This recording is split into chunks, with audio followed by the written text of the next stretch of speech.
Viewers, welcome back in our program. Viewers, जिस तरह के आज दे अहम इशू सन डॉक्टर साहब ने अपने विचार दिते, तुहाडियां लिखतां सन ओह आपां तुहाडे नाल साझीਆਂ कीतियां। हुण आपां रूह दी खुराक गुरबानी विचार अज दियां विचारां आपां डॉक्टर साहब कोल सुनदे हां। जी डॉक्टर साहब की कहना चाहोगे?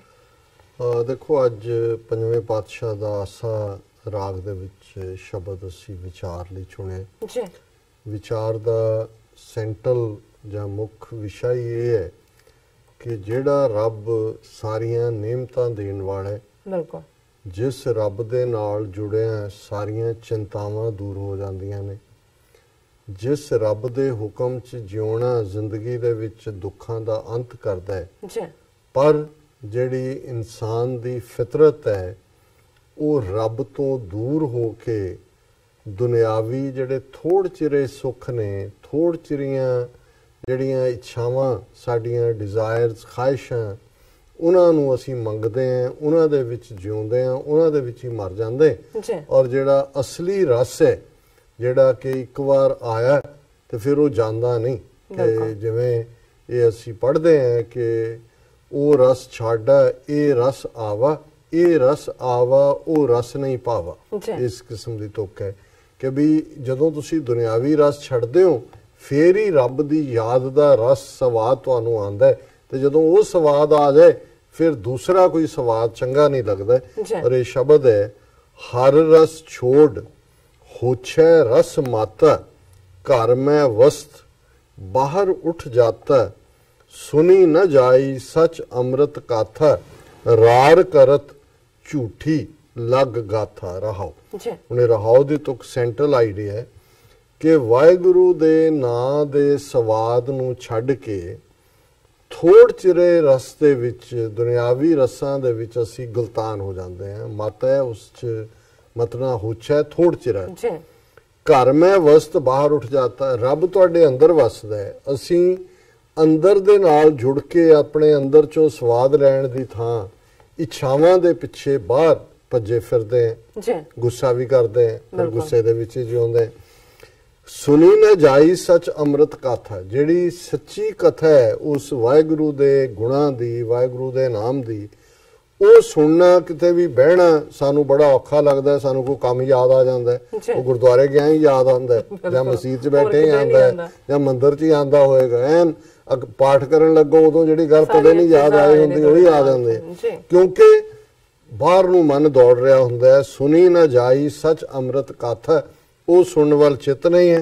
रार करत, रार कहते झगड़े नूं झूठी लगेगा। हाँ झगड़ियां दी कहानियां, अच्छा फिर की होया, अच्छा फिर वो फोन कर करके सारे तो सुनिया जी ये की होया, शाम तक जिहड़ा गल किते दी किते कमाई हुंदी। हुण तां सोशल मीडिया वाले वीडियो नाल लैके सैल फोन घूम रहे हुंदे ने भी नाल दी नाल ही लै लो। वजो साहिब का सेव बिरानी, ऐसे गुने अच्छाद्यो प्राणी।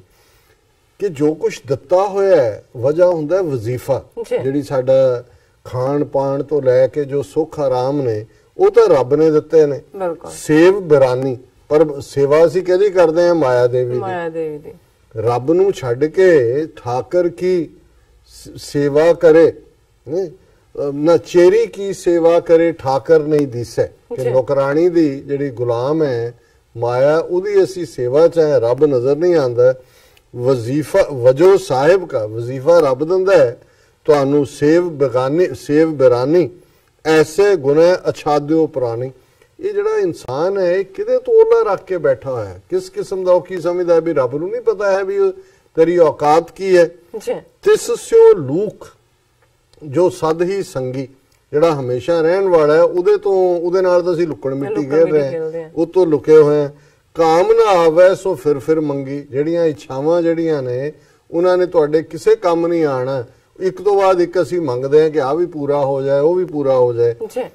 कहो नानक प्रभ दीन दयाला, ज्यों भावै त्यों कर प्रतिपाला। पंजवें पातशाह फरमाउंदे ने कि हे वाहिगुरू तू असीं ये सारे औगणां दे मालक हैं, पर तू दीनां दे उत्ते मजलूमां दे उत्ते दया करने वाला है, रहमत करने वाला है, तरस करने वाला है। तू दया कर, ज्यों भावै त्यों कर प्रतिपाला। सानू नहीं पता असी जिंदगी किवें जिउणी है, तू ही रहमत कर ते साडी प्रतिपालना कर, ਸਾਨੂੰ ਜ਼ਿੰਦਗੀ ਜੀਣ ਦੀ ਜਾਂਚ ਦੱਸ। ਇਹ ਅੱਜ ਦਾ ਵਿਚਾਰ ਜੀ ਡਾਕਟਰ ਸਾਹਿਬ, ਤੁਹਾਡਾ ਬਹੁਤ ਬਹੁਤ ਸ਼ੁਕਰੀਆ। ਤੁਸੀਂ ਅੱਜ ਦੇ ਅਹਿਮ ਇਸ਼ੂ ਤੇ ਅੱਜ ਦਾ ਵਿਚਾਰ ਸਾਡੇ ਦਰਸ਼ਕਾਂ ਨਾਲ ਸਾਂਝਾ ਕੀਤਾ। ਅਸੀਂ ਆਪਣੇ ਵਿਊਅਰਸ ਕੋਲ ਨੇ ਇਜਾਜ਼ਤ। ਵਿਊਅਰਸ, ਸਾਡੇ ਪ੍ਰੋਗਰਾਮ ਦਾ ਸਮਾਂ ਇੱਥੇ ਸਮਾਪਤ ਹੁੰਦਾ। ਤੁਸੀਂ ਆਪਣੇ ਰਾਏ ਤੇ ਸੁਝਾਅ ਸਾਨੂੰ ਭੇਜਣਾ ਭੁੱਲਣਾ ਸਾਡੇ ਇਸ ਪਤੇ ਤੇ sos@tv84.tv ਤੇ ਅਸੀਂ ਆਪਣਾ ਪ੍ਰੋਗਰਾਮ ਲੈ ਕੇ ਫਿਰ ਦੁਬਾਰਾ ਤੁਹਾਡੇ ਸਨਮੁਖ ਹੋਵਾਂਗੇ।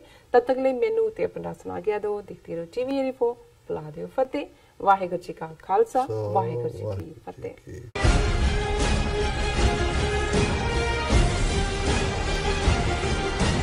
ਕੀ ਤੁਸੀਂ